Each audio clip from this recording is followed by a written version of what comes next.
Бүгін баршаңызға шалқардың күйін білмекші болған менің көрермендерім шалқардың күйі алып баратқандай ой білетін жағдай емес. Мына жағаға деген табиғаттың құбылысымен келіп қалған нелер бар.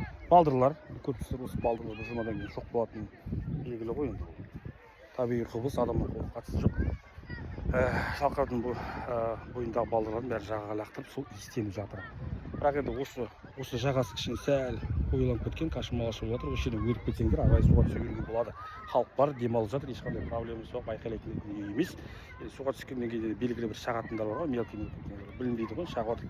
Ол енді ол да бір шалқардың су астындағы тіршілігі, ешқандай зияны жоқ. Жыл сайынғы суға түскендегі оның барлықтарыңыз білесіздер ғой.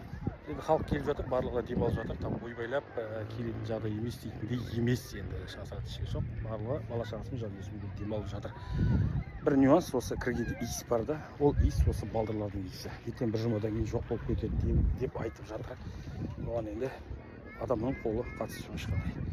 Сондықтан да келіңіздер, демалыңыздар, уайымдайтын түк те жоқ.